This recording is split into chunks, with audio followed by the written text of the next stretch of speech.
ప్రజా ఉద్యమ ర్యాలీ పోస్టర్ను ఆవిష్కరించడం జరిగింది. గ్రామ పార్టీ అధ్యక్షులు గుడిమెట్ల శంకర్, ఎన్టీఆర్ జిల్లా జగ్గైపేట నియోజకవర్గం. Today TV staff reporter Cheneru Rambabu.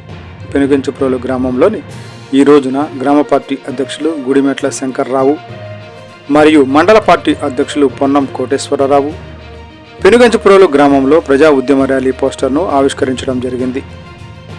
కూటమి ప్రభుత్వం ప్రజా వ్యతిరేక కార్యక్రమాలు చేస్తూ ప్రభుత్వ ఆధ్వర్యంలో నడుస్తున్నటువంటి మెడికల్ కాలేజీలను ప్రైవేటీకరించాలని చేసి వారి ఆలోచన, వారి జీవోలను తీసుకురావడం జరిగింది.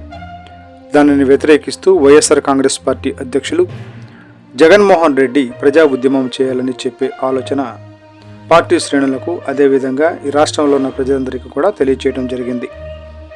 దానిలో భాగంగా ఈ నెల 12వ తారీఖున జగ్గైపేట నియోజకవర్గం తన్నీరు నాగేశ్వరరావు ఆధ్వర్యంలో నియోజకవర్గ వ్యాప్తంగా ర్యాలీ చేసి ఎంఆర్ఓకు వినతి పత్రం అందించడం జరుగుతుంది.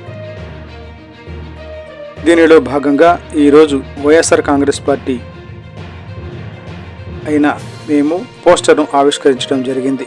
ముఖ్యంగా ఈ ప్రజా ఉద్యమ ర్యాలీలో ప్రజల చేత 1 కోటి సంతకాలను సేకరించడం, అదేవిధంగా ప్రజల్లో చైతన్యం పరుచుకుంటూ ర్యాలీగా వెళ్ళడం, 3 ఈ 1 కోటి సంతకాలు ఎంఆర్ఓకి వినతి పత్రం అందజేయటం. దీనివలన ప్రైవేటీకరణ ఆగుతుందా అంటే ఖచ్చితంగా ప్రజల్లో చైతన్యం కలిగి ప్రజలు ఉద్యమిస్తారు. ఖచ్చితంగా ప్రజలు వ్యతిరేక కూలిపోయిన చరిత్ర ఈ భారతదేశంలోనే ఉంది. కూటమి ప్రభుత్వానికి చంద్రబాబు నాయుడు హెచ్చరిస్తున్నాము. పేద ప్రజలకు ఉపయోగపడే మెడికల్ కాలేజీలను ప్రైవేటీకరణను ఖచ్చితంగా ఆపి తీరాలి. ఆపకపోతే ఈ ప్రజా ఉద్యమం ర్యాలీ అనేది ఉప్పెనలా ఎగిసి ఈ యొక్క కూటమి ప్రభుత్వానికి అంతానికి ఇది ఆరంభం అని మేము తెలియజేస్తున్నాం. పాల్గొన్నటువంటి పార్టీ నాయకులందరూ కూడా మండల పార్టీ వారు ఉన్నారు, తర్వాత మాజీ మండల పార్టీ వారు ఉన్నారు, యూత్ ఉన్నారు. అందరికీ కూడా రైతు విభాగం నాయకులు ఉన్న అందరికీ కూడా పేరు పేరున నమస్కారాలు తెలియజేస్తూ సెలవు తీసుకుంటాం.